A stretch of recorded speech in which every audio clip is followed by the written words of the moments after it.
All right, guys, I want to show you a little setup here we got going for the cows. We're putting some weight on them. We got distilled DDG mill. Looks like this. Okay. And the protein on it's going to be 24%. Got this here at Main Street Feeds in Monette. I went to the Monette feed store just because it's a little closer to me. And then they got me some corn gluten pellets, which is something I like to feed cows. And that's what they look like. Okay. So, let's say 24% over there, and we're at 16% here. And we're mixing the same amount of weight. So, if you take 16 and 24, put it together, divide it by 2, since it's the same weight, we're at a 20% protein. Okay. And we didn't have a scale today. So, what we did is, first off, that's our measurement bucket, which I think is a 3-gallon bucket, if I'm not mistaken. We did one bucket of distiller's mill, and then one bucket of water. Well, first off, you put the water in the bucket in there in the bottom, and then your mill, 1 bucket of distiller's mill in there. You mix it up. Then we took another half a bucket of water of this bucket and mixed up in there to get it kind of a little soupier, and then stirred it up real nice, and it gave us a good mix with that little shovel. Let me get the shovel and I'll show you the mix here. It's that's the consistency you're wanting, okay, for cows to really lap it up and really eat it good. But then me and Alex, my son-in-law, was out here, and we didn't have a scale. So we figured, how are we going to know how much we're actually feeding them? You kind of need to know that. So I took a post driver and put a board on it. We found the center for the board, and then we found a cinder block.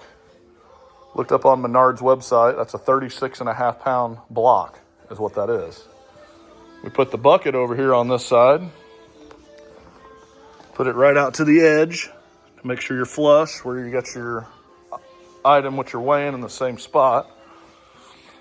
And then take the block and you can just scoot it out. Scoot it and find the center and kind of balance it. You can see that just with a little movement of the block, you can find it in the center. So that's not perfect, but it's pretty close. Now the calculation on this versus being right out to the edge, you're going to have to take off some weight. So I would guesstimate, if we have 36.5 on this side, we got the bucket and the feed on that side, I would say we've probably got around 33 pounds, maybe 34 pounds of feed ration that's going to be going into the cows. At any rate, I just wanted to show you our little operation and how we weighed that out without a bathroom scale, which would have been a lot easier. Thanks for watching. Okay, so I cut that video off when I was over there weighing. And Alex got to thinking the way we could determine that 1-inch gap on the wood on the cinder block side would be to put counterweight on the other side to figure out how much to equal it out. Brilliance. So, get out of the feeder. So, we essentially put 3 pounds of counterweight on it to balance it. So we deduct that down, we figured out it's about 33 pounds of feed that we fed them. So 33 pounds.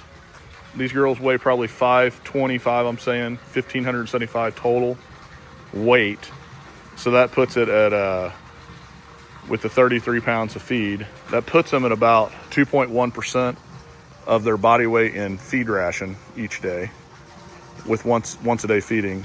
So 2.1% there. The rest is hay. They're probably eating 25 pounds a day, I would say, 30 pounds. So that's going to put these girls into around that 5 or 6% of their body weight of eating per day of food ration. So, but this is the final mix on what it looks like, you know, and they won't, the way, the consistency of this distiller's mill, they won't sit here and just eat it.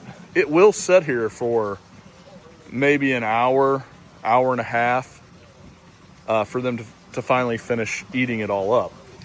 Now, if they consume it too quickly, what I've done in the past is use salt or a mineral, which I got mineral right here, you know, just a big 6 mineral, loose mineral.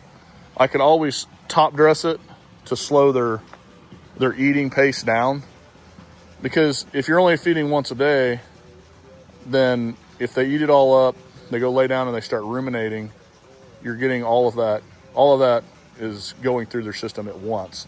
It's better for twice a day feeding, but realistically you can't do that. So if you need to slow them down, you can always put a salt or a mineral with it, but I don't think we're going to need to on this ration here. I think they're going to sit here and the next hour they're going to finish it up. Now, these girls are already kind of fat, okay?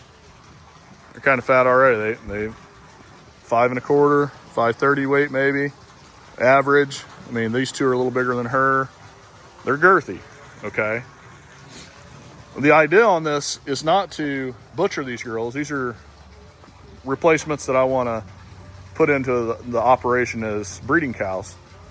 So what my design is, it's February 15th right now, day after Valentine's Day.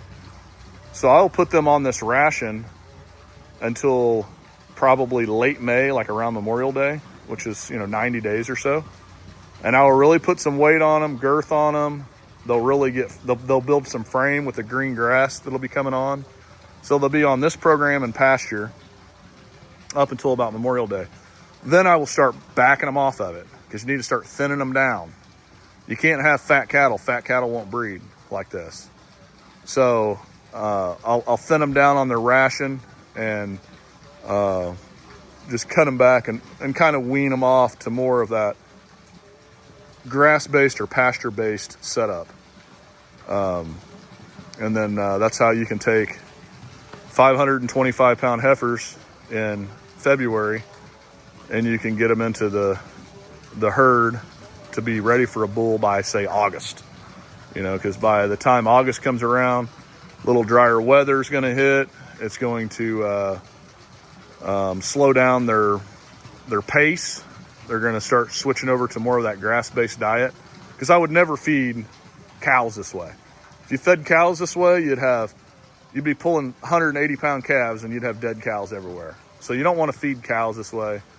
This is a great way to get your 5 1/4, 550 weight heifers up and ready and available by, say August for introduction to a bull, to be able to put them into the breeding herd. Anyways, thanks for watching. I'll piece these two videos together. I just wanted to show you guys what we got going on here. Thanks again.